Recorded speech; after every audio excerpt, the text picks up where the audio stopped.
20 years ago, I was a student at this campus, and Lou Douglas was one of my professors.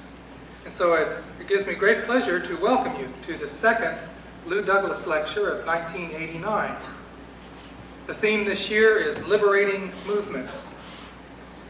The Lou Douglas lectures are given to honor the memory of Lou Douglas, a distinguished professor of political science here at Kansas State University, and a supporter of the University for Man from the beginning.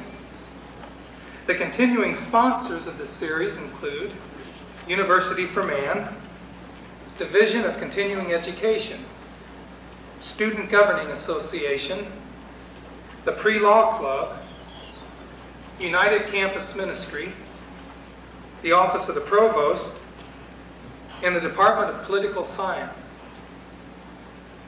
Mary Douglas, the widow of Lou Douglas, is here this evening and would like to acknowledge her at this time. Mary, would you please stand?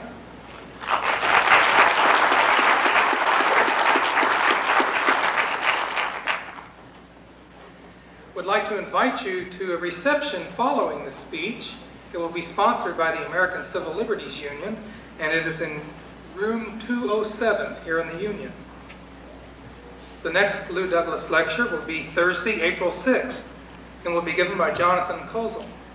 He will speak on Where Stands the Republic? Literacy and Social Justice. I've also been asked to announce that the UFM book sales will take place the first week in April. There will be barrels placed at various places around town, and you're asked to donate any old books that you might have. Or you can call UFM and they will come by and pick them up. This time I would like to introduce Dr. Robert Linder, who will introduce our guest this evening. Dr. Linder was my advisor 20 years ago, although he asked me to say 5 years ago, but it was 20. Dr. Linder is a professor in the Department of History here at Kansas State University, and he has recently had a book published, Civil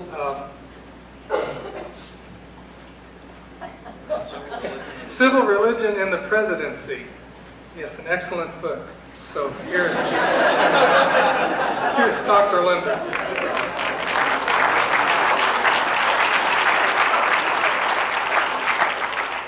The contents of that book are great, as the title is hard to remember. Historians make good introducers, for they remember the past. In the case of John M. Swomley, it is his past which makes his words to us here tonight so meaningful and worthy of consideration. For many of us present here this evening who admit to being over 40 years of age, he is the embodiment of the drive for social justice in America in the last half of the 20th century. I'll never forget being present in 1972 at a meeting of KSU students who were arguing over the various Democratic presidential candidates. This is the year, I would remind you, that George McGovern eventually won the nomination and went on to disaster in the general election. In any case, it was early in the campaign and they were debating the merits of several of the leading contenders when someone suggested that since he had almost won last time, Hubert Humphrey should be the nominee.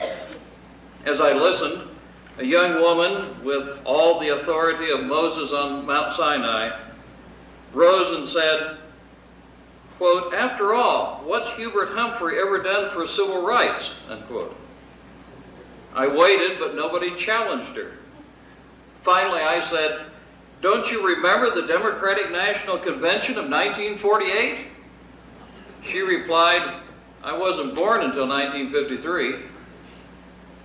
Oh, how soon we forget, especially when we neither know nor study history.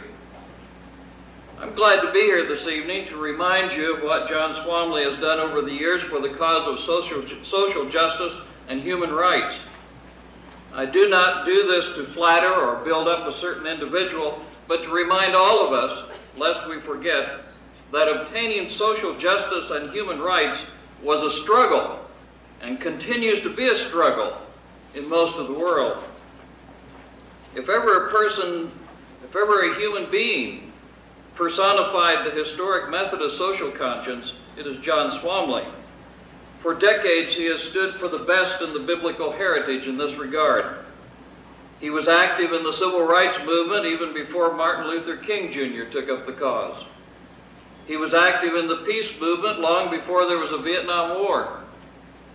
He was active in championing the rights of labor years before many current politicians recognized the positive contributions of labor unions to American freedom and prosperity. He was active in maintaining the wall of separation of church and state in American society decades before the current attack on the wall was mounted. In short, his hallmark has been that of championing unpopular social justice causes long before they became popular, or at least acceptable. Consequently, through his long, eventful, and productive life, Professor Swomley has been called many things. I will leave it to your imagination what some in the past have called him. Tonight, we call him a Christian humanitarian, a champion of human rights, a peacemaker, a defender of separation of church and state, and a concerned citizen of the world. John Swomley's service to humanity has taken many forms. Often he has been on the picket line. Often he has initiated political action to redress grievances and right wrongs. Often he has gone before committees and various agencies to speak a word on behalf of the poor and dispossessed.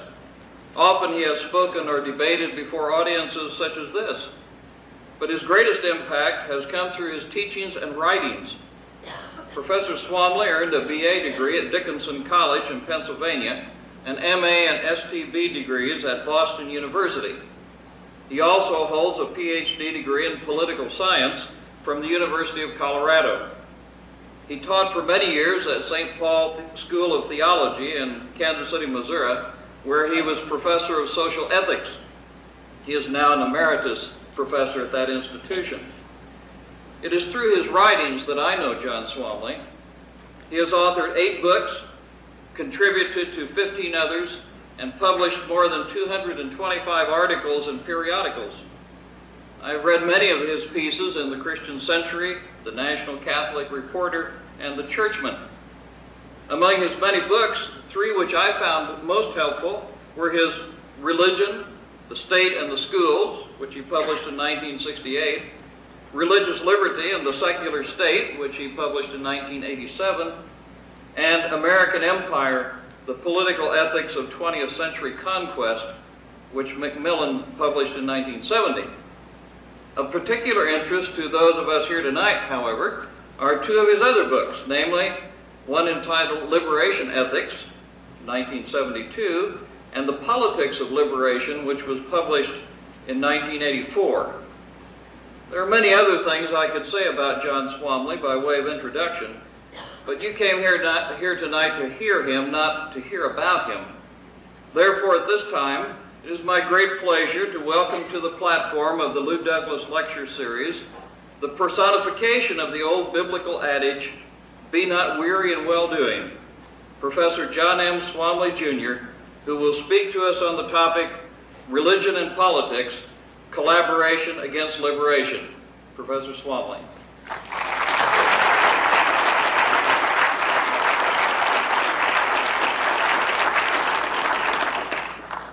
Thank you, Dr. Linder, and thank you, Mary Douglas, for your presence here.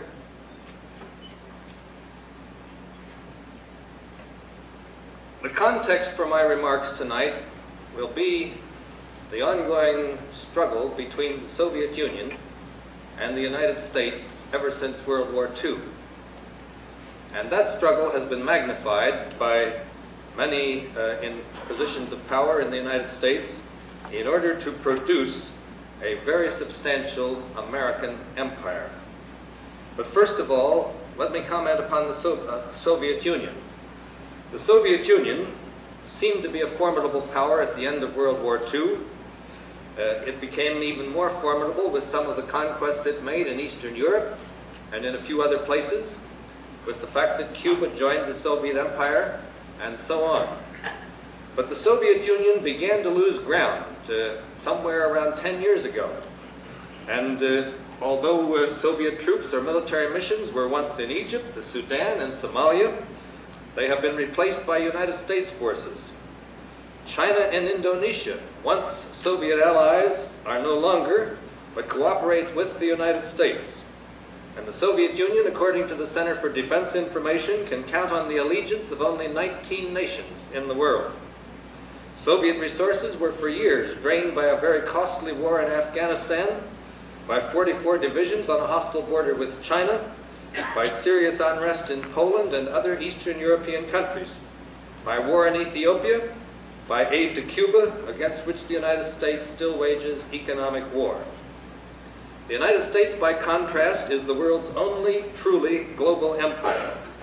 The American empire includes colonies such as Guam, Puerto Rico, Samoa, the Virgin Islands, trust or former trust territories such as the Caroline, Mariana, and the Marshall Islands in the Pacific. A former colony, the Philippines, which was forced into American economic dependence as the price of its political freedom. The empire includes a protectorate in Africa, Liberia, occupied or garrisoned lands such as in South Korea and Japan, client states or satellites such as El Salvador and Honduras, other states which are capable of greater independence but are economically and militarily dependent upon the United States, such as Zaire, the Sudan, Israel, and Egypt.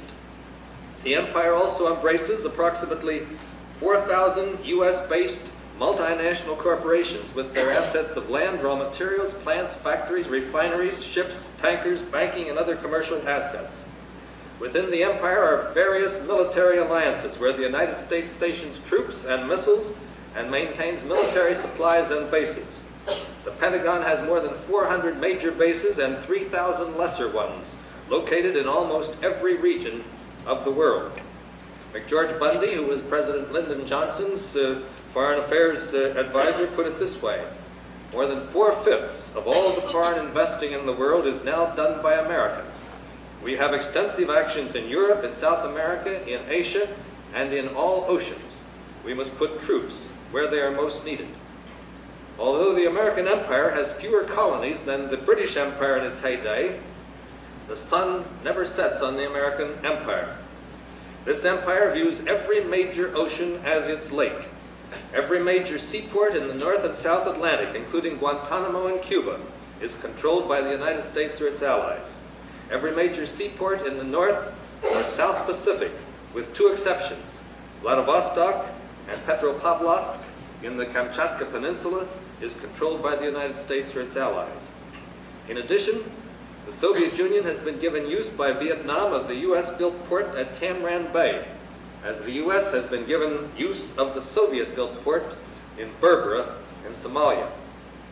The United States has military trainers and technicians in some 53 countries of the world, as well as literally hundreds of CIA stations scattered throughout the world.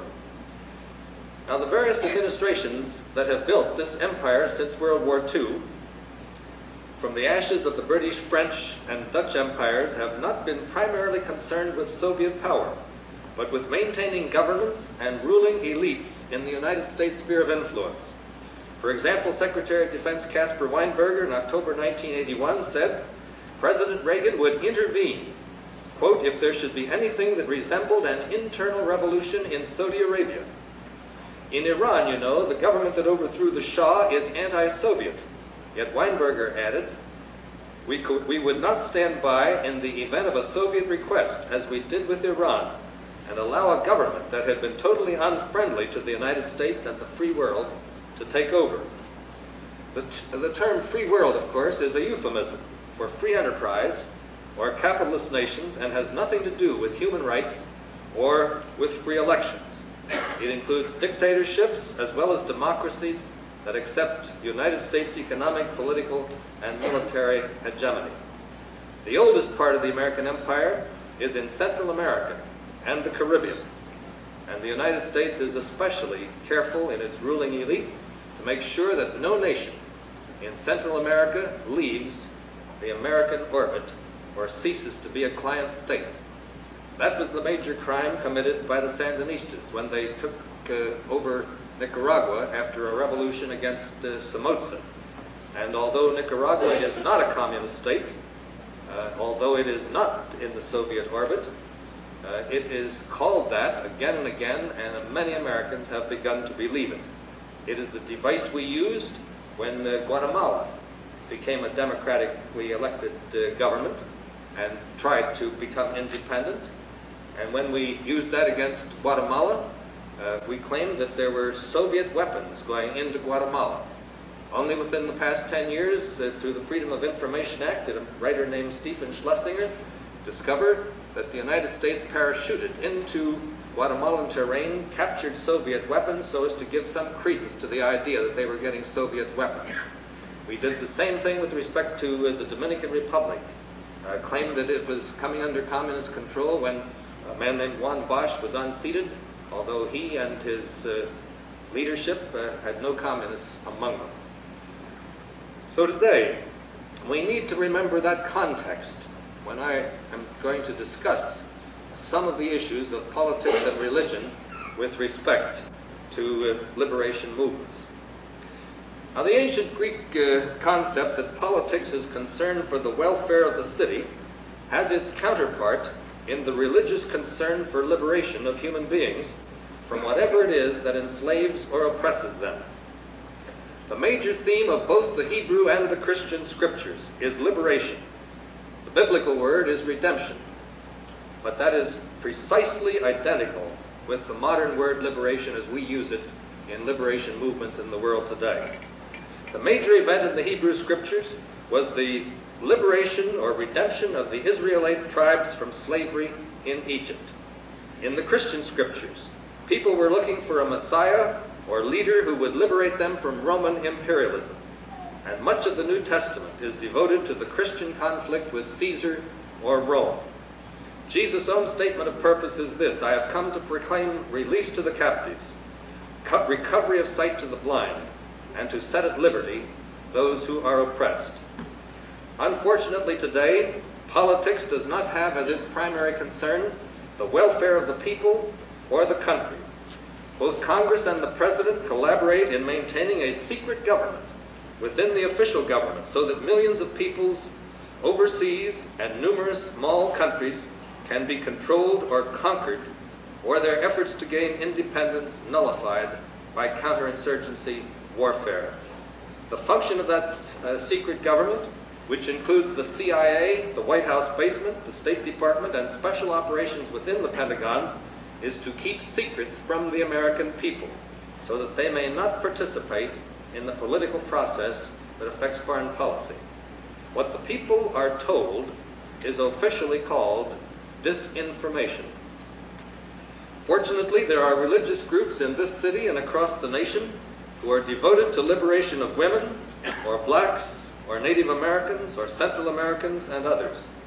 There are, however, organized religious groups, Catholic, Protestant, Jewish, and a number of cults, whose collaboration with government and whose political activity is largely or partly in the service of oppression rather than in the service of liberation.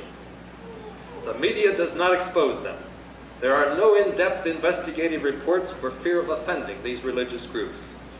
The mask needs to be taken away from these groups or leaders, not in any effort to create public opinion against them, but so that they and the United States government may be more accountable to the people. The first organization I want to discuss is the Vatican, which has collaborated with the Reagan-Bush administration to overthrow the government of Nicaragua and to maintain oppressive structures throughout Latin America. The Vatican is not identical with the Roman Catholic people, many of whom are as concerned about liberation as any in this room, and some of whom even defy the Vatican. The most important link between the Vatican and the Reagan administration was the appointment of Somoza's chief supporter, Archbishop Obando y Bravo, as cardinal for Central America in April 1985. Cardinal Obando had been the principal opponent of the Sandinistas and a spokesman for the CIA-led Contras and the Reagan administration inside Nicaragua. Obando received $10,000 each year from the Reagan administration in violation of our concept of separation of church and state. And in 1988, the National Catholic Reporter, for which I have sometimes written articles, in a front-page article said that the United States Agency for International Development was providing additional funds to Cardinal Obando so that he could pay each of 5 Washington and Miami-based consultants $9,000 every month. When the Pentagon decided on psychological warfare by sending thousands of troops to Honduras to engage in what were called training maneuvers near the Nicaraguan border, the Nicaraguan government naturally feared an invasion and began a program of military conscription of its youth. The cardinal, who was already prepared, immediately attacked conscription and made it the focal point of internal opposition to the Sandinistas, thus participating in the psychological warfare initiated and waged by the Pentagon. According to a book published in England entitled The Year of Armageddon, Pope John Paul II gets regular briefings from our CIA and was accompanied by security agents provided by the CIA when he visited Nicaragua. The authors, Gordon Thomas and Max Gordon Witz, taped interviews with Reagan's ambassador to the Vatican, William Wilson. Wilson pointed to Central America, Asia, and other trouble spots in the world and said the Pope has a hand in all of them. When the authors asked Wilson where he detected any differences between the Pope and the United States, Wilson said, quote, "No conflict at all. Any misunderstandings? None at all. We talk a lot to them. They listen very carefully." In Nicaragua, Brazil, and some other countries, there are Christian-based communities, oftentimes called the Church of the Poor. They develop cooperatives, practice the theology of liberation, and study the Bible from the standpoint of the poor. It is these Christian-based communities which are the backbone of the Sandinista organization in Nicaragua. The Pope has not only silenced leading supporters of liberation theology, but Cardinal Obando has transferred parish priests who are friendly to the poor to posts outside of Nicaragua. The Pope has also developed what he calls a theology of reconciliation, which aims at eliminating the Church of the Poor in Latin America by establishing a new Christian civilization based on a church-dominated society instead of the modern secular state. And that church-dominated society is to be based on an educational system that officially takes religion into account. It is also based on the model of the patriarchal family, in which opposition to feminism is implicit, and on Catholic sexual ethics, including opposition to abortion, contraceptive birth control, sexual education in the public schools, and so on. The vehicle for this in the United States is the Right to Life movement, initiated and supported by the Catholic Bishops' pro-life pastoral plan. The Reagan-Bush administration responded to this, or rewarded the Vatican at several levels. The first was official diplomatic recognition of the Vatican in 1984 and the sending of an ambassador. The second was the decision to stop funding any international family planning groups which were involved either in performing abortions or referring people to counseling about abortion. Mother Teresa was brought to the United States to lobby Congress, along with the United States Catholic bishops, in an effort to stop all American funding of family planning overseas, except for those officially approved by the Vatican, such as natural family planning. George Bush, still vice president, then persuaded the United States Agency for International Development to end the American policy of providing aid to all family planning programs that offer access to all methods of birth control and to concentrate only on natural family planning. Despite increasing requests by third world countries for a full range of birth control services, where the population is just burgeoning in many of these countries, doubling every 20 or 30 years, in spite of that, the United States government became the single largest sponsor in the world of natural family planning and abstinence from sex during about 17 days of each month, something that is resisted rather strongly, not only by the men in the household, but by the women. The United States increased its funding from $80,000 in 1981 to $7.8 million in 1985 for natural family planning around the world. In other words, the administration adopted the Vatican form of population control with its numerous failures as its method of dealing with rapidly increasing birth rates around the world. Within the United States, our government awarded its two largest family planning grants to two Roman Catholic institutions, Georgetown University, a $20 million grant to review all international natural family projects, and to an organization called the Family of the Americas, a $6.8 million grant. Much more could be said of such collaboration between the administration in Washington and the Vatican, but time does not permit. The second religious group that is collaborating with the United States government is the Jewish national state Israel, with the support of the major Jewish organizations in the United States. In reporting this connection, it is essential to point out that a number of Jews in the United States oppose the policies of Israel, that there are Jews in Israel who oppose their government's policies, and that it is very important that opposition by non-Jews to Israeli policies not contribute to anti-Semitism in this country. Nevertheless, it is important to note that the Israeli government, which rightly remembers with horror the Nazi persecution of Jews, is at this very moment persecuting Palestinians and has done so for many years. A report entitled "Children in Military Prisons" describes the imprisonment, beatings, and torture of children who are 10 and 11 years old.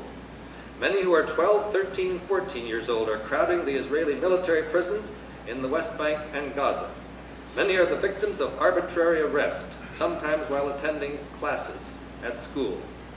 Although the United States government does not encourage such persecution, it vetoes United Nations criticisms of Israel and continues to provide a fourth of all United States foreign aid to Israel, far more than to any other country in the world. Israel, with the knowledge and consent of the United States, has developed nuclear weapons and is estimated to have at least 200. Israel also gave South Africa major assistance in developing nuclear weapons, now estimated at between 10 and 20 in its stockpile. It helped South Africa develop a neutron bomb, which could destroy large black populations without destroying buildings.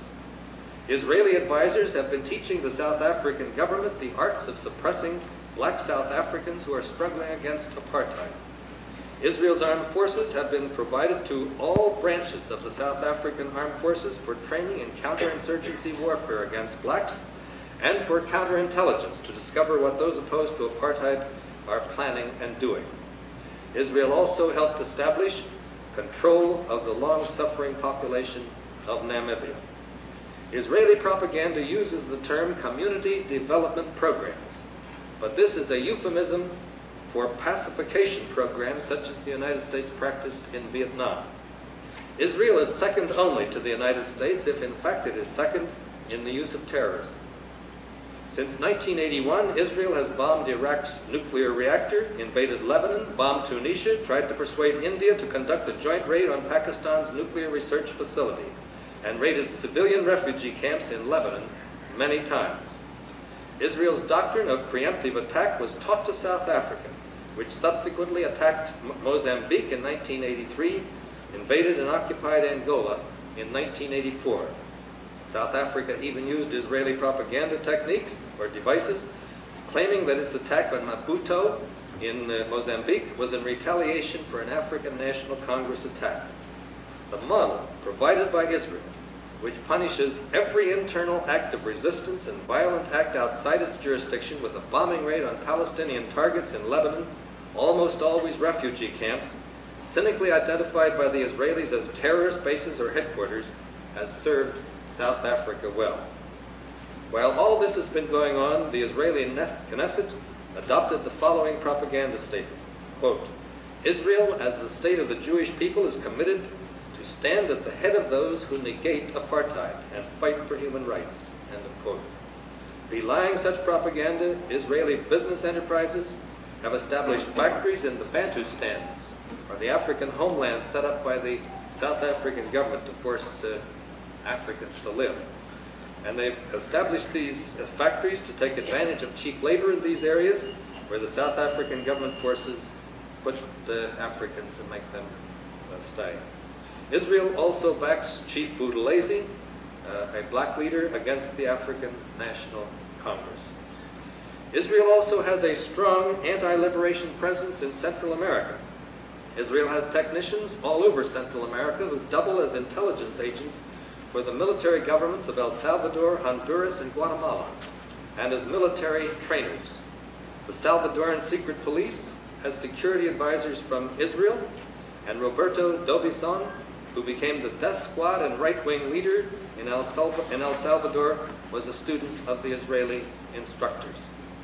Israeli technicians in El Salvador have installed a computer system to monitor telephone, water, and electricity usage so that they can pinpoint any unusual or heavy usage of any utilities in a specific house, to learn where political organizing is going on by the excessive use of the telephone, or people other than the immediate family are being harbored by the use of electricity or water, so that these people can then be rounded up and captured. Israel not only provided most of the weapons to the Salvadoran army, but quantities of napalm to use on civilian targets. Israel has for a long time advised the Guatemalan military and police. It taught Guatemala how to use a scorched earth pacification program against peasants so that they could not support guerrilla projects. Israel was probably the major supplier of military aid to the Contras when United States military aid was cut off by the Congress. Israel filled the gap with shipload after shipload of weapons and ammunition sent to Honduras, and not a word about this appeared in our American newspapers. All of the Israeli arms dealers who sold weapons to Iran also made at least one sale of arms to the Contras. There is some evidence that the Argentinian advisors who first advised the Contras and then stopped training them after the United States supported Britain in the Falklands War down there by Argentina. There's some evidence that the Israelis then took over from the Argentinians, drawing top pay of $6,500 to $10,000 a month, presumably paid by the CIA. One reason Israel is able to do so much in the way of suppression of liberation movements is its own brutalization over the years in dealing with the Palestinians. However, probably the major reason is the unconditional support of Israel by a large group of American Jews organized in what is known as the American Israel Public Affairs Committee, or AIPAC. AIPAC is the main voice of American Jewry and the most feared lobby in Washington. It has been able to defeat senators who do not do its will. It claims the defeat of Senator Charles Percy of Illinois. And Thomas Dine, the executive director of AIPAC, took credit for Percy's defeat in a Toronto speech when he said, quote, "All the Jews in America from coast to coast gathered to oust Percy, and the American politicians got the message," end of quote. Well, that's not quite true. All the Jews did not participate in that, as I said earlier. But the message, of course, got through to Congress. Although AIPAC is a lobby, rather than a source of contributions to electoral campaigns, it is nevertheless linked with pro-Israeli political action committees, or PACs. In the 1986 elections, there were 13 pro-Israel PACs. According to a Wall Street Journal study, AIPAC officials, such as members of its National Council or Executive Committee, are chairs or treasurers of at least 51 pro-Israel PACs. A large part of AIPAC's power comes from the pro-Israel PAC's contributions, which in 1984 were $1.5 million to House candidates, especially to Foreign Affairs and Appropriations Committee members, and $1.8 million contributed to Senate candidates. The results of the AIPAC lobby are too numerous to ascertain or to describe, as they include both a congressional and executive branch predisposition to help Israel at every level. For example, when Israel decided to invade Lebanon, the United States Mediterranean Fleet took up battle stations all along the coast of Lebanon as a protective measure in case the Soviet Union or anybody else tried to stop Israel. Since 1976, Israel has received a quarter of all U.S. foreign aid, far more than any other country. Private American donations to Israel as a result of this lobby are now also tax deductible, something that isn't true if you contribute to Britain or France or any other country. And this creates an additional United States Treasury contribution because of the taxes lost through those tax-deductible contributions. If the $3 billion in current congressional aid is added to $1 billion that private Jewish organizations annually send to Israel, Americans contribute yearly about $1,000 for every Israeli person. As a result of AIPAC, all U.S. aid is now in the forms of grants rather than loans. Israel, unlike other countries, is not required to use its economic aid to purchase any American goods. Israel receives its entire aid in the first 30 days rather than spread out over the years as true with any other nation. And that means that it costs American taxpayers several hundred million additional dollars in lost interest. And Israeli products enter the United States without any duty charge. This means that South Africa's products, which are shipped to Israel and repackaged, are sent to the United States also duty-free. AIPAC has led the campaign to close the Palestinian Liberation Organization office in Washington and at the United Nations. The third religious group opposing liberation is the Institute on Religion and Democracy, which was created in April 1981 by a group of evangelical religious personnel and political activists, some of whom appear to have become recent members of churches for political reasons. The IRD, that is the Institute for Religion and Democracy, does not have a membership group except its own board of about 30 members, but it is related to a number of allied groups or front groups which members of its board have organized. It concentrates on building an ideological operation or opposition within the major Protestant denominations so as to hamper or stop any support of liberation movements by the churches. It harasses those churches. The National Council of Churches, Church World Service, the National Council's relief agency, and the World Council of Churches by urging the holding back of contributions, by criticism of their structures, and by forming special groups within denominations to object to their social action agenda. The IRD was behind the January 1983 Reader's Digest attack on the churches and the CBS 60 Minutes accusations against the social agenda of the churches. Richard Newhouse, probably the best-known IRD member, a Lutheran pastor, opened the 60 Minutes program with such irresponsible rhetoric as this: "I am worried. I am outraged when the church lies to its people." Nothing that was said there produced any evidence of any lies. Another member of the IRD board, Ed Robb of the Ed Robb Evangelistic Association, in the CBS 60 Minutes program, accused the National Council of Churches and the mainline denominational bureaucracies, those are his quotes, of consistently supporting the FRD, the Marxist guerrillas. He said, quote, "If you read all their materials, if you see where their money is being spent, you'll find that all of their sympathies are with the FDR," end of quote.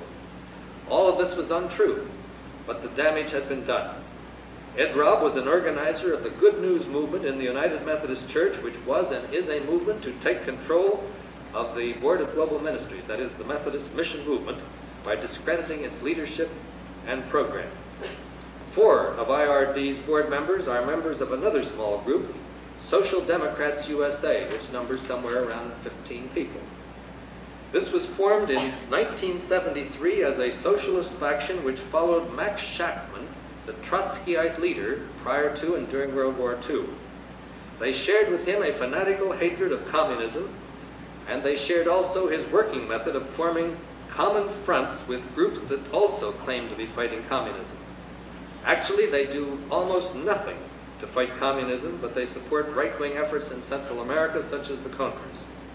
David Jessup, who had no previous church affiliation, but worked for the AFL-CIO, joined the United Methodist Church in time to distribute a written attack on church agencies at the 1980 Church's General Conference. In his attack, he said, and I quote, "Most Methodist churchgoers would react with disbelief, even anger, to be told that a significant portion of their weekly offerings were being siphoned off to groups supporting the Palestine Liberation Organization, the governments of Cuba and Vietnam, the pro-Soviet totalitarian movements of Latin America, Asia, and Africa, and several violence-prone groups in this country." End of quote. He cited no evidence of any money going to the PLO or to any governments or pro-Soviet groups, etc., and could not do so. Instead, he cited 2 contributions to the Washington Office on Latin America, which is maintained by a whole group of churches, and 3 to the North American Congress on Latin America, which does extensive research on movements and governments in Latin America. The IRD invited Archbishop Obando y Bravo to the United States to receive an award and honored him for his opposition to the Sandinistas. It has worked in support of Elliott Abrams, Reagan's Assistant Secretary of State for Latin American Affairs. One of its allied or front groups is the Committee for a Free World.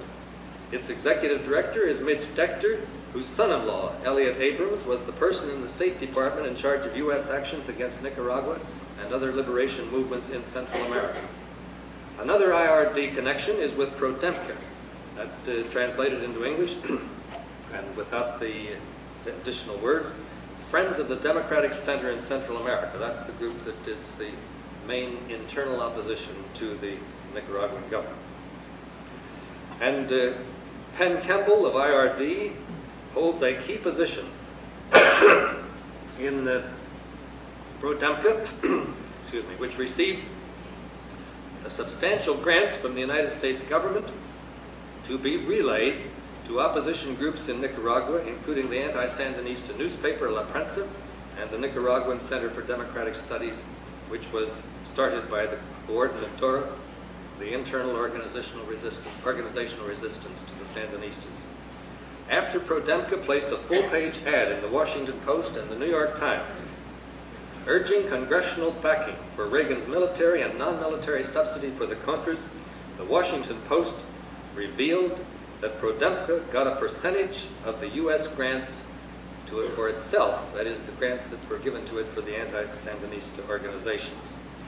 Elliott Abrams told the Senate Intelligence Committee on July 14, 1988, that the Reagan administration had provided more than $2 million to La Prensa, the Catholic radio director in Nicaragua, and other opposition groups, so that not all of the money was channeled through Prodemka.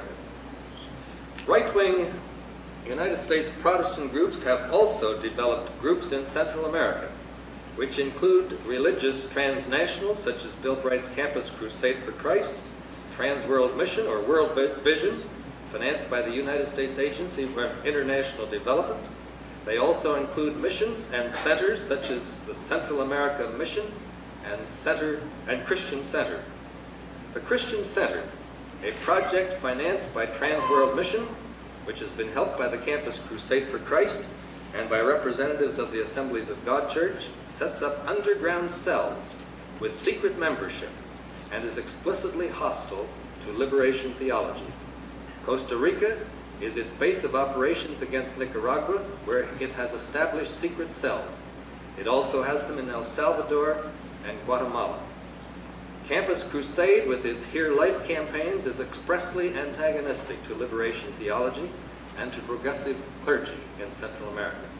It receives funding from right-wing financial sources in the United States, including, strangely enough, Adolf Coors, the beer magnate, and a Roman Catholic. The right-wing Protestant fundamentalists, known as the Electronic Church, including Jerry Falwell and Pat Robertson.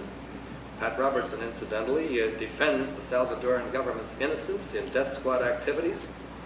And this Electronic Church and these people are also active in the United States, building support against liberation movements in Central America. The fourth and last group which fights liberation is the organization of the Reverend Sun Myung Moon. And he has become, or rather his organization has become, the most influential right-wing movement in the United States and perhaps in the world, though very little is published about this. Moon has access to hundreds of millions of dollars, furnished by right-wing industrialists in Japan and South Korea. When Richard Viguerie, the fundraiser for Jerry Falwell, Pat Robertson, and other right-wing religious leaders, was in debt more than $1.5 million, one of the Moon enterprises, known as U.S. Property Development Corporation, paid a Viguerie organization more than $10 million for the suburban Virginia office building which housed Viguerie's headquarters. The result is that Viguerie now serves on the 5-man board of the Mooney-dominated American Freedom Coalition.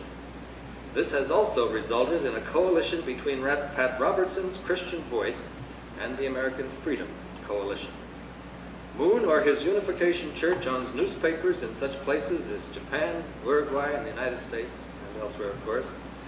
One of these is the Washington Times, which President Reagan is said to have read daily. It owns newspapers in New York City, one of them an important Spanish language press. In March 1984, CIA Director William Casey proposed the creation of a private foundation to seek non-governmental funds for the Contras if Congress cut off direct aid to them. To accomplish Casey's purpose, Oliver North then urged creation of a non-profit foundation called the Nicaraguan Freedom Fund. On May 5, 1985, the Washington Times editor, that's the Moon paper, announced the birth of the Nicaraguan Freedom Fund in a front-page editorial which sought $14 million in Contra aid, precisely the amount that the House of Representatives had denied to the Contras 2 weeks before. Bo E. Pak, a former Korean intelligence officer and Moon's top operative in the United States, provided the first donation in the name of the Washington Times. The Moon Organization has apparently taken a lesson from the Communist Party policy of the 30s and 40s in organizing numerous front groups by using different names to deceive the public. The Washington Tribune claimed the Moon Church was operating over 100 such fronts in 1982, among them the World Media Conference, through which journalists and others are cultivated by being taken on trips at Moon's expense to various countries. Moon Organization also cultivates clergy persons in the United States. There may be very few among the American clergy who have not been offered free round trips to Korea or to the Bahamas or someplace else to receive what is obviously indoctrination in Moon theology and in Moon politics. I myself have been offered this at least 3 times. One of the major political fronts of the Moon Church is CAUSA, C-A-U-S-A, which is an acronym for the Confederation of Associations for the Unity of the Societies of America. It was founded in 1980 to provide Latin Americans with the Moon ideology as a way of penetrating Latin America. It was founded by Bo He Pak and Kim Sang-in, the former Korean CIA station chief in Mexico City. Its chief activity is in Central America, where it opposes all liberation movements and supports U.S. dominance of the region. It has channeled over $100 million into Uruguay, buying up its biggest hotel, its 3rd largest newspaper, some printing companies, and depositing at least $50 million in one of its banks. CAUSA is also very active in the Philippines, with the support of Vice President Salvador Laurel and his wife. Joining the Laurels at the March 1987 CAUSA conference was Commander Jun Hala, a well-known organizer of vigilante squads in the Philippines. Moon's Unification Church is also closely associated with the Global Strategy Council, whose members include the editors of the Washington Times and the retired General David Woolner, president of CAUSA. The chairperson is Ray Klein, a former deputy director of the CIA, who, as a result of the Iran-Contra hearings, is no longer officially connected with the CIA. This brief summary of the support of religious giants, such as the Vatican, the State of Israel, and its supporters in the United States, and the Moon Organization, along with smaller, diverse Protestant groups that I've described, this means that there is a considerable religious effort to suppress liberation movements. And it indicates that the problem that liberation groups face today is not going to be solved by a change of administration in Washington in the future, nor will it be solved by Congress ceasing appropriations to the Contras, or by any similar method.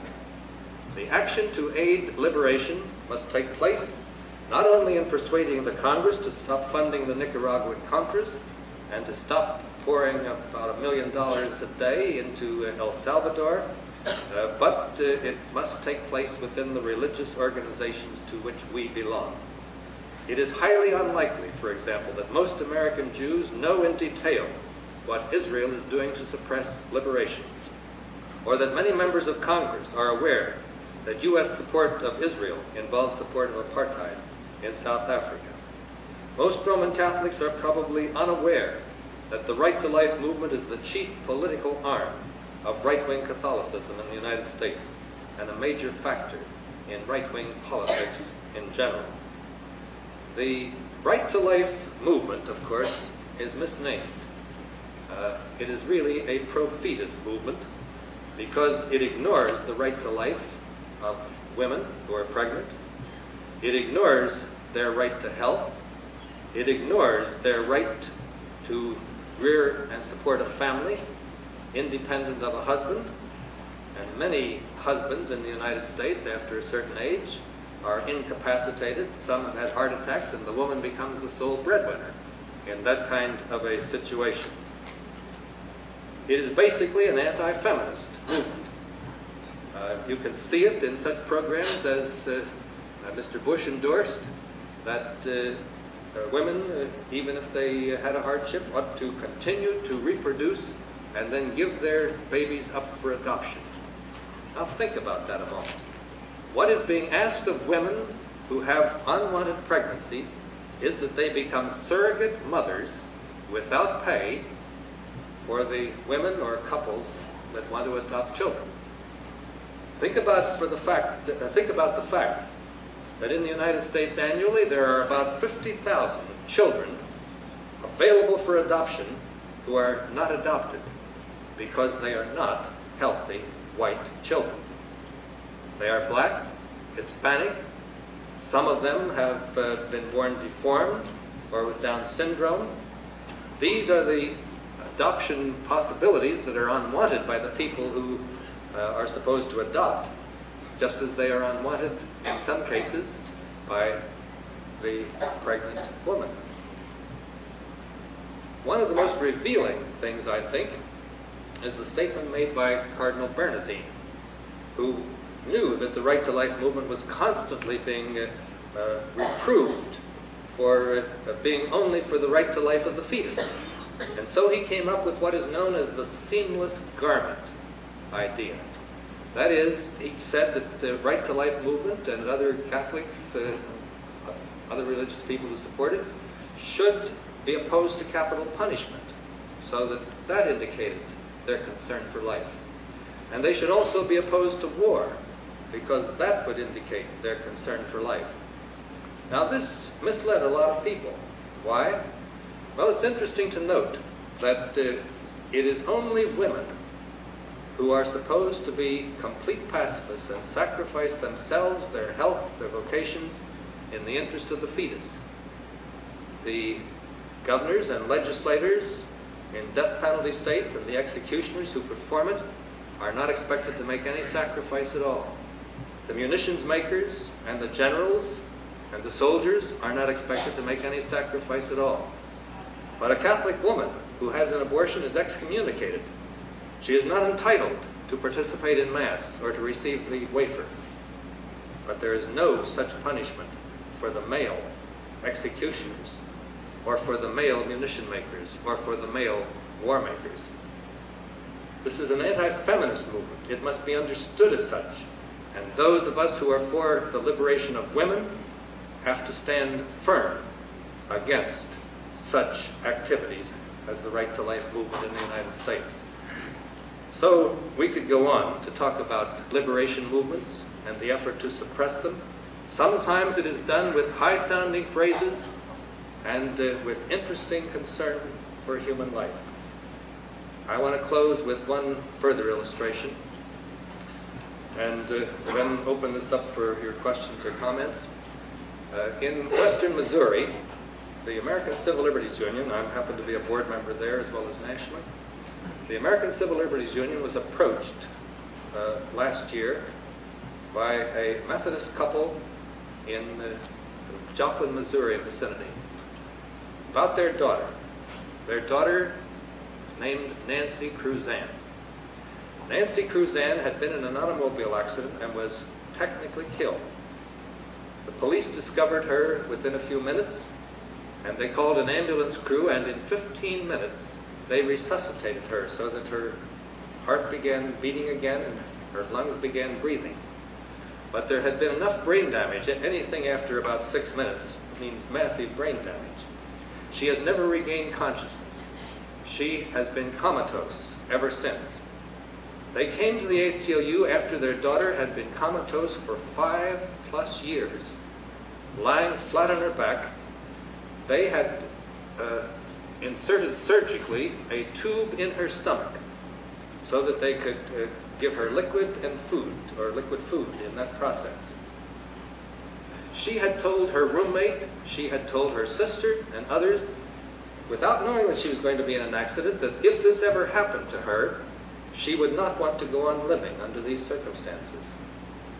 She had been for 6 weeks in a rehabilitation hospital in Joplin, and they said nothing could be done to help her in one bit. The testimony of a number of physicians, including 3 neurologists, a neurological surgeon, and other physicians, indicated that she would never be able to recover consciousness, that the brain damage was too great, and that there was no hope for any real life or progress. So the ACLU took the case.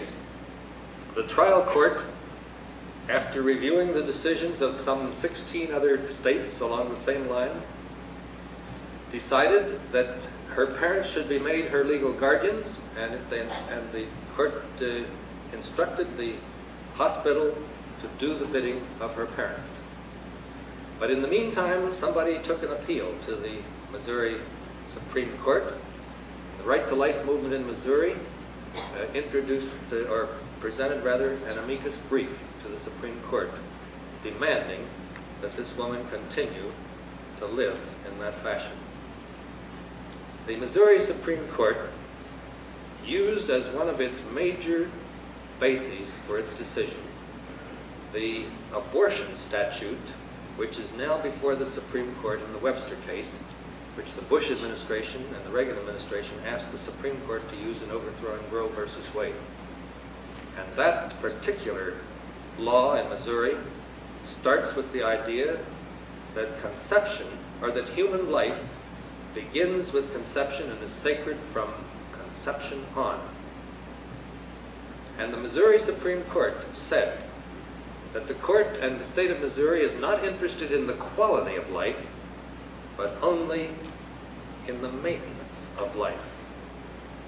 And they said that in at least 3 or 4 different parts of their decision.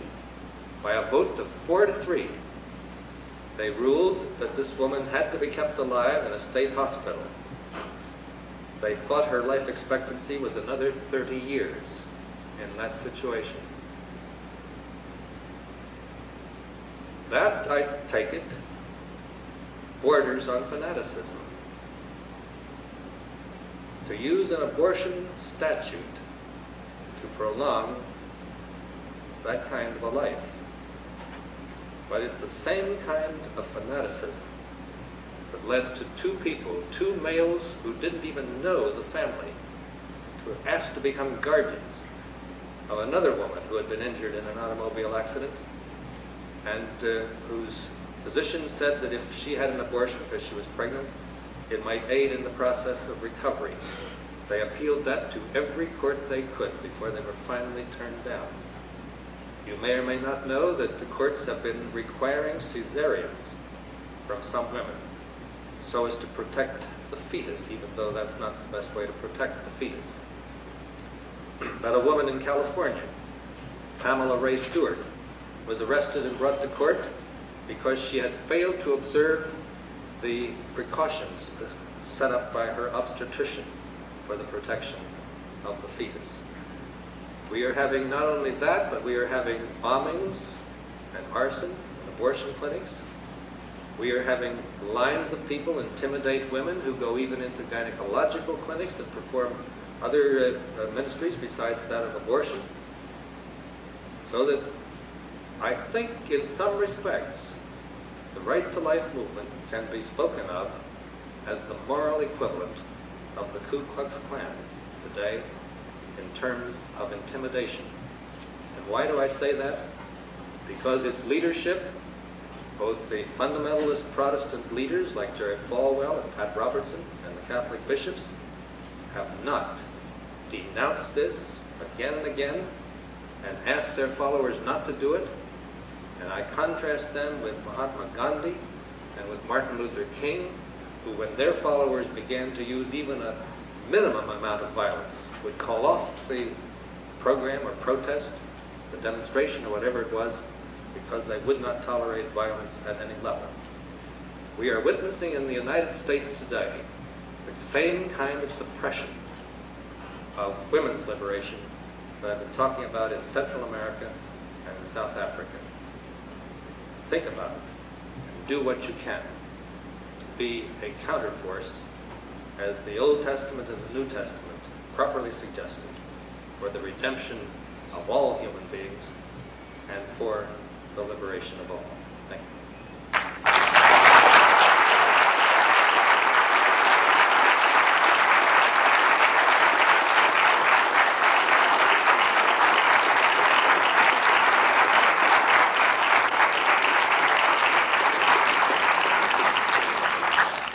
I've been told to go ahead and field the questions myself, which is a great deal of confidence from my colleague over here.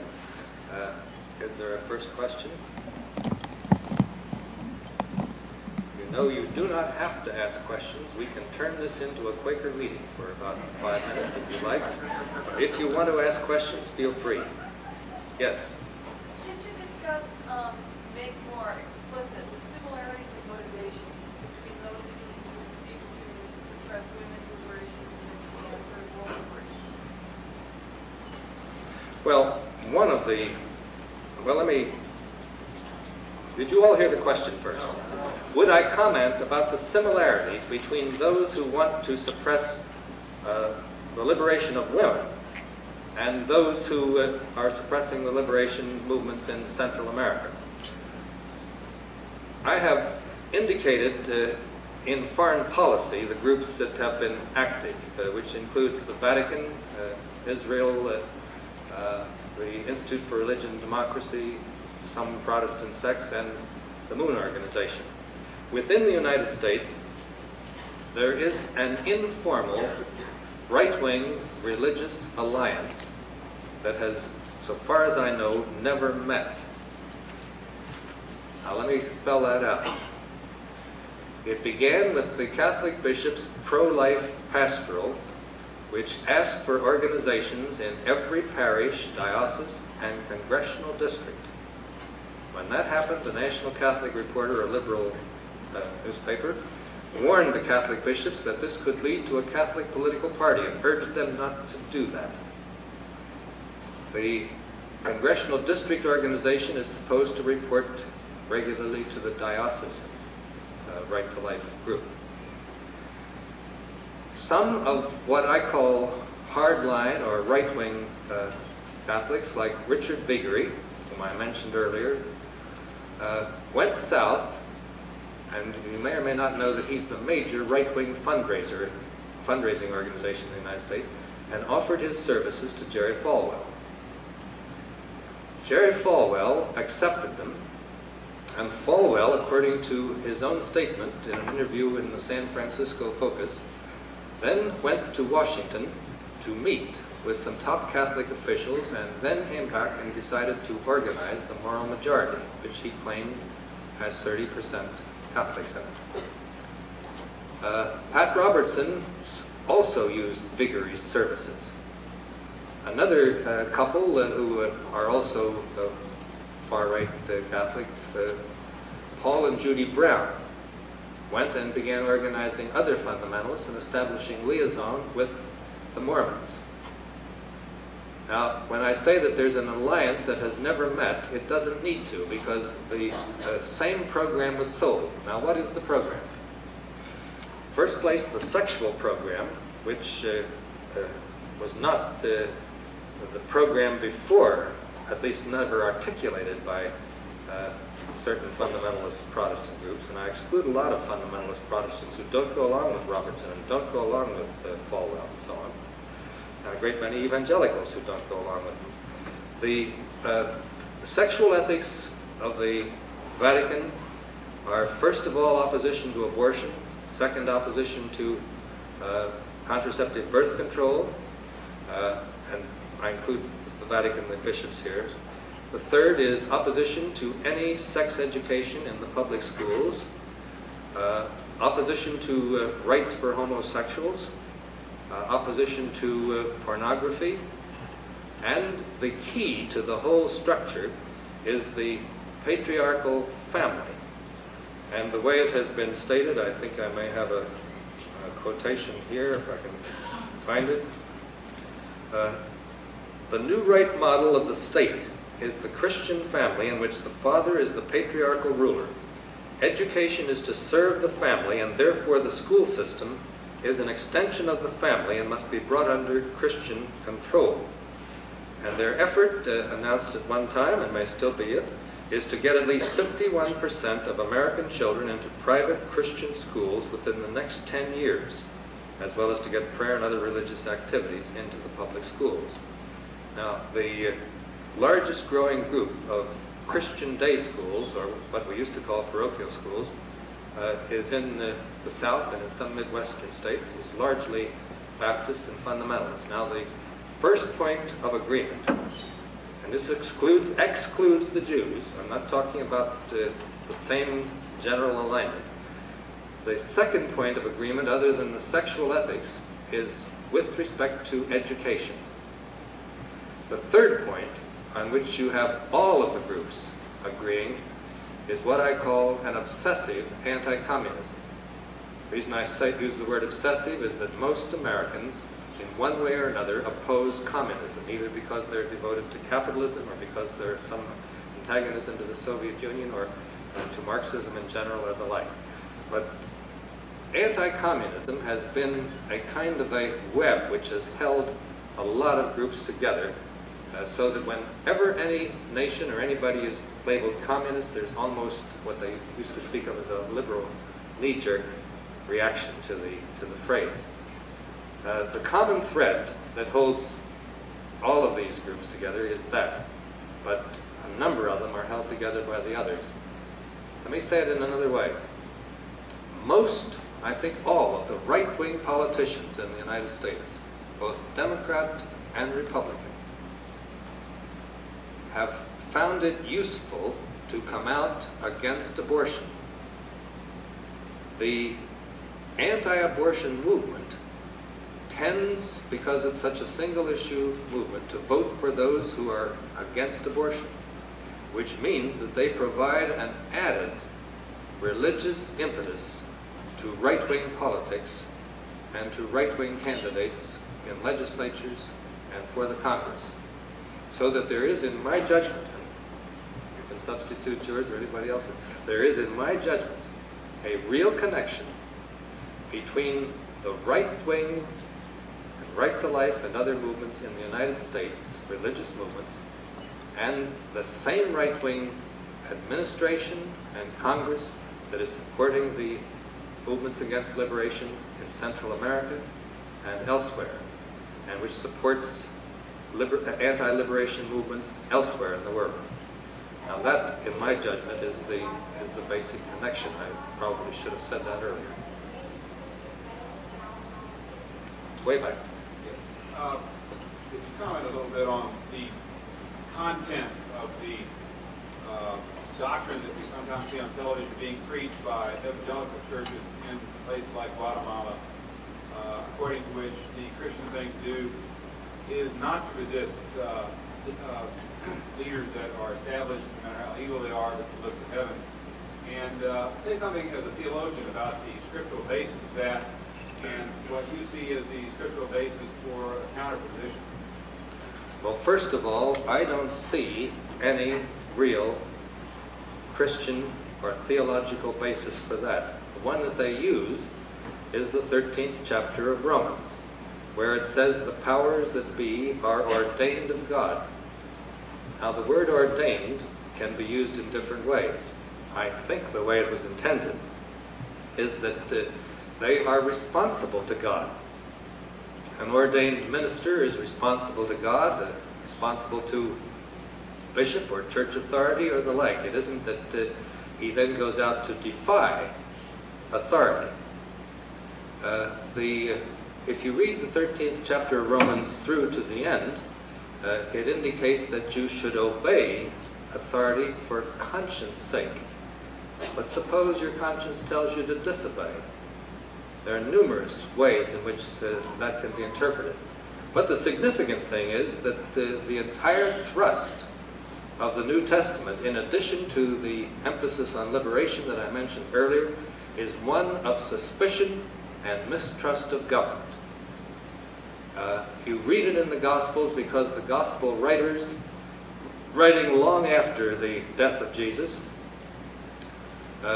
read into the Gospels the events that had transpired, which were the conflict between Jesus and the early Christians on the one hand, and Caesar and Rome. So that if you begin with the Christmas story, and almost nobody ever looks at this seriously in that way, you find that the three wise men came to worship the young king. They stopped and consulted Herod, representative of Rome. Herod didn't know where the young king was to be born, but said, go and find him, and then come back and tell me so that I can worship him. Well, the Bible says they were warned in a dream. What actually happened was that they decided that they could not go back and trust Caesar to take care of the young king, because the young king was viewed not only then, but from there on as a threat to Rome and a threat to the Roman representatives. Throughout the New Testament, you have this kind of suspicion, warned against taking matters to the courts. When Jesus was told that Herod wanted to have something to do with him, he spoke of that fox in a very disrespectful way to authority. You have numerous illustrations of that sort. One difficulty is that people can interpret the Bible often the way they want. I was in Dallas, Texas the other day on 2 talk shows. One woman called in and indicated that a person existed at conception because Jeremiah said that God had called him from his mother's womb. And in other words, recognized that he existed in his womb. Now, nobody until the present anti-abortion movement ever interpreted that, including John Calvin, probably the greatest exegete of all times, as having anything to do with the existence of a human person. It was the call to be a prophet, which Jeremiah then recognized had been there from his earliest moments. And when I tried to interpret that, she said I was misinterpreting. So then I said, what about the passage in Jeremiah where Jeremiah wishes that he had been killed in his mother's womb? In other words, that he had wished for an abortion. She said, oh, and she just hung up. Now, if you know the Bible, you know that it's possible to use these things in different ways. But that's not the way the Bible ought to be used. The Bible ought to be viewed as a whole, in context, and you can't pick out one little verse or one item to prove a point, because it is generally taken out of context of the whole meaning of the Scriptures. I don't know whether that's adequate, but... Well, yeah, let me follow it up a little bit, because one of the things that we often hear said from the right is that people like you are essentially projecting a political agenda into the Bible and trying to substitute your notion of the word for the word. Now we can't decide that in 5 minutes here. Oh, I think we can. You must have run that. What's a more enlightening perspective on that issue? The first thing you have to understand is that the Hebrew Scriptures, or Old Testament, were written in the context of a theocratic state where there was no difference between politics in one sense and religion in the other.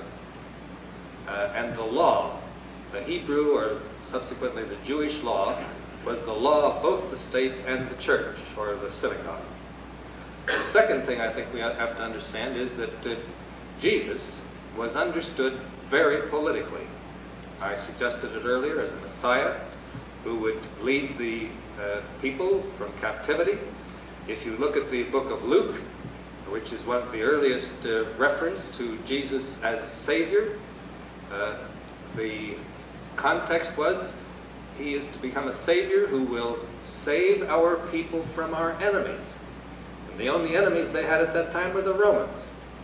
You can't separate good politics from good religion, because if you examine both what Jesus said and did, what the prophets of Israel said and did, they were speaking truth to power. The prophets always spoke against what the king in power was doing. I don't see how anybody can claim that we're reading a political agenda into the Bible. Actually, it's been the reverse. The church has for centuries tried to read the political agenda of the Bible out of the church. And it's important that some of us recognize that it's there and it properly belongs there. And that's less than 5 minutes.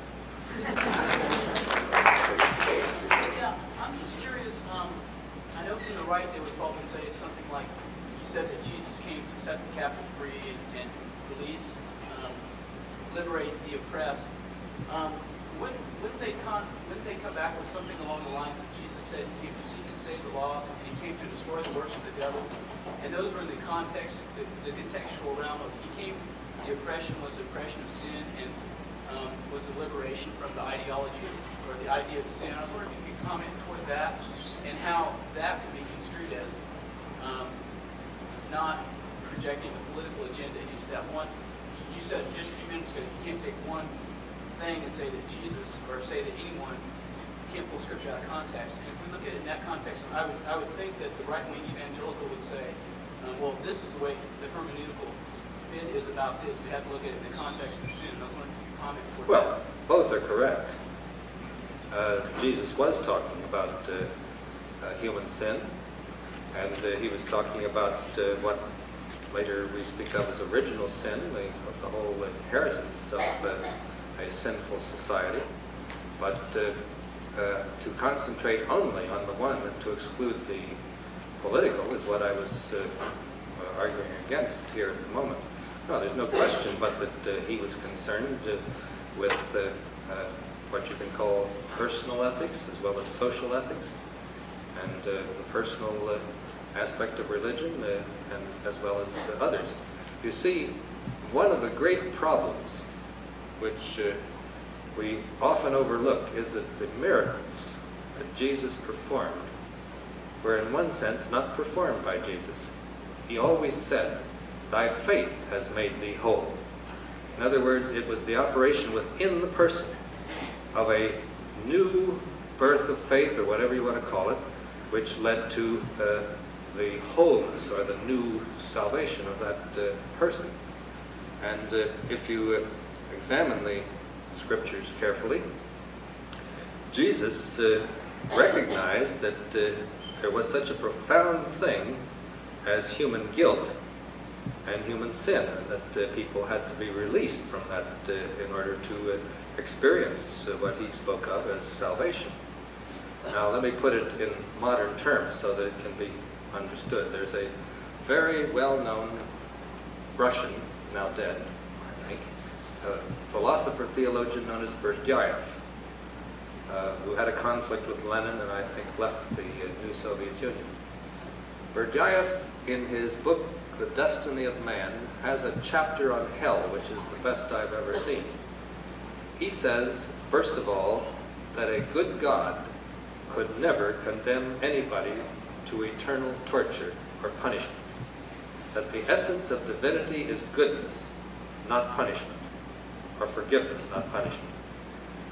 And then he went on to say that hell is not a place, hell is a condition. That when somebody comes and says, as people do to pastors, what I've done is so terrible that not even God could forgive me, that person has condemned him or herself to hell. That it is the unwillingness or the disbelief in the possibility of forgiveness that produces that kind of a feeling.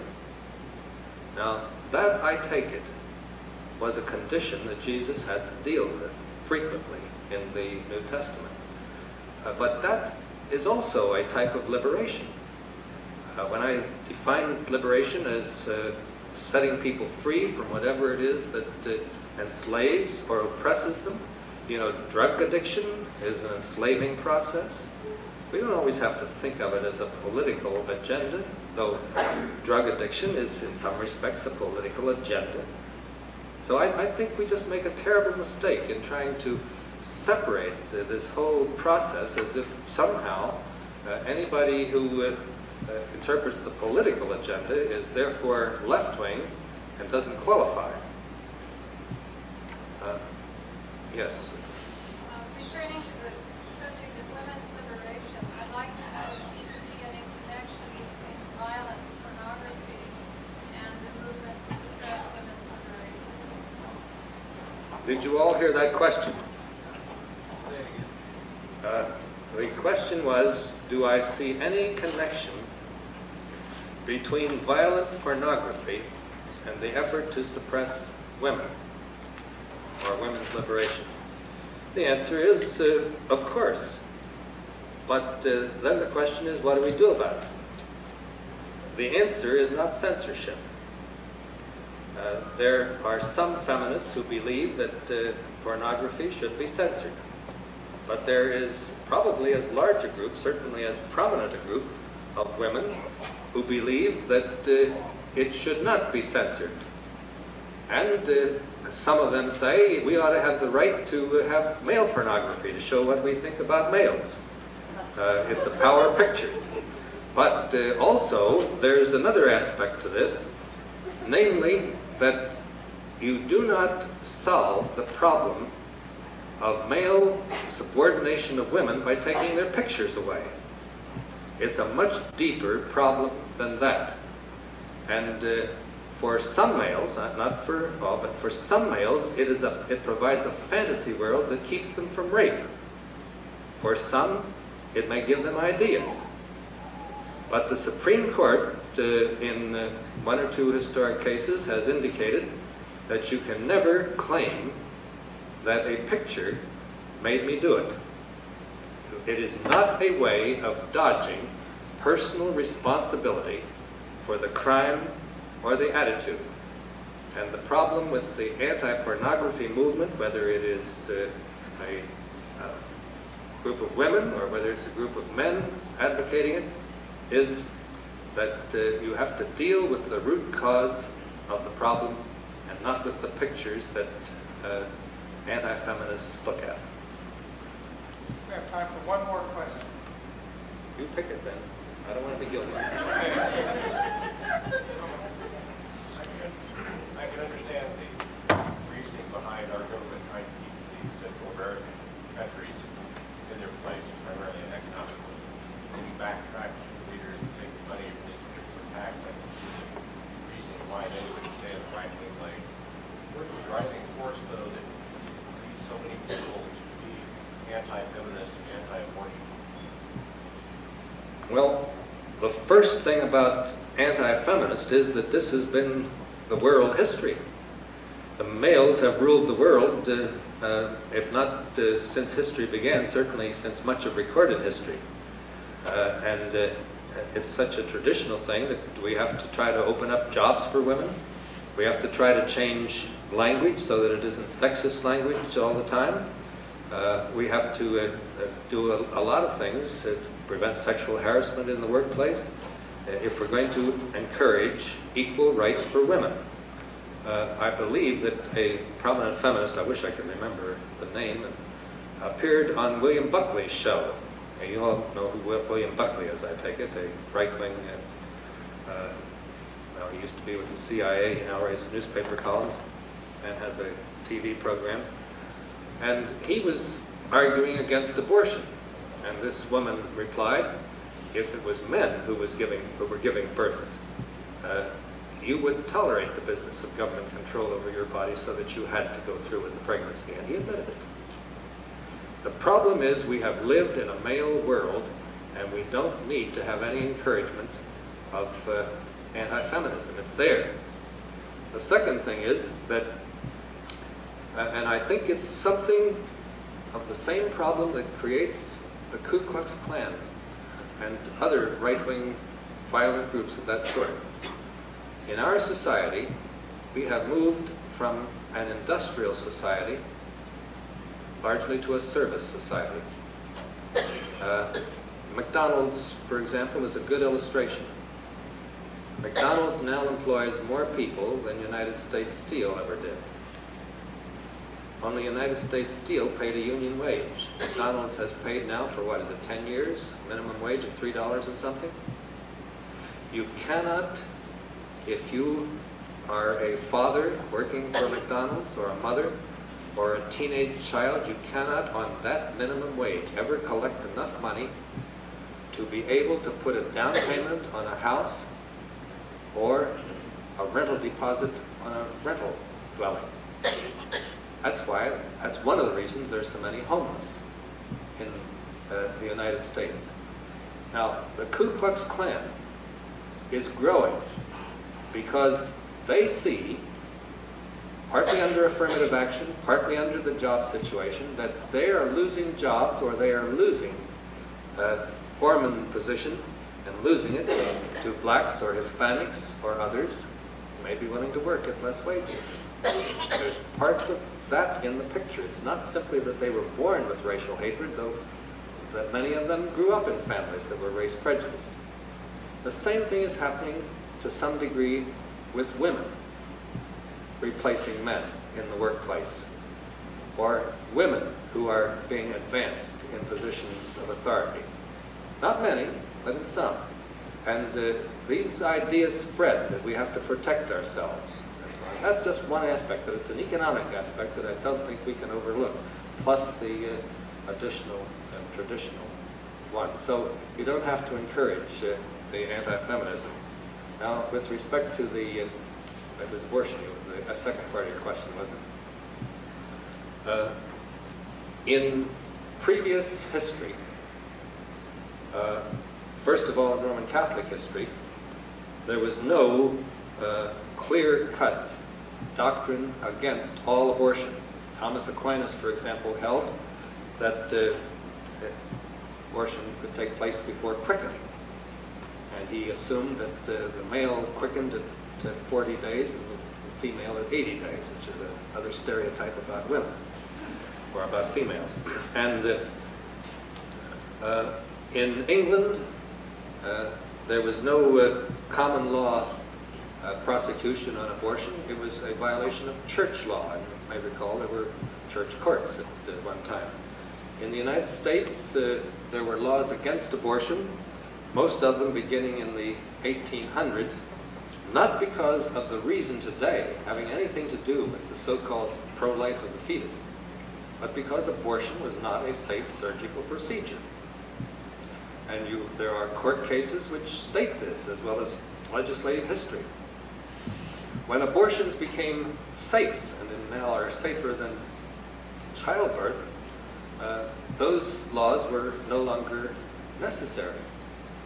And you know the rest in terms of the Supreme Court decision. But it did not change some church sexual ethics.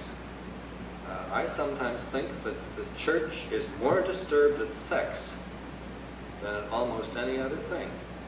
If you take a look at your newspaper someday, and you find that so-and-so was arrested on a morals charge, that doesn't mean somebody was using racial harassment, or somebody was beating somebody else. You know what morals charge is. It's sex. And one of the worst things you can say about a clergy person is that involved in a morals charge. Now, the church has historically been far more willing to bring into church membership a general who has not repented of instructing his men to kill 1,000 others than it is to bring into the church a prostitute who has probably been involved in no more sexual offenses than that. The abortion, the Roman Catholic position on abortion is the same as on contraceptive birth control, that all sexual relations must be open to procreation. That's the basic reason for opposition to homosexuality. It's not open to procreation. It's the basic reason for opposition to masturbation. It is not open to procreation. And you have various ways of defining particular church doctrines, but it ends with a preoccupation with sex. And I walked into the office not so long ago of a prominent newspaper in this country. I knew the editor, and he said to me as I was about to leave, "Tell me, why is the Roman Catholic Church so preoccupied with sex?" Well, you can say that about Protestants too. Why are they so preoccupied with sex? That needs some emancipation. Has been happening, but chiefly in the secular world. You now have a fair number of Protestant clergy and some Catholic priests on the quiet who are quite clear that there needs to be liberation at that point. Sorry to end on a sexual note, my last question, but your problem.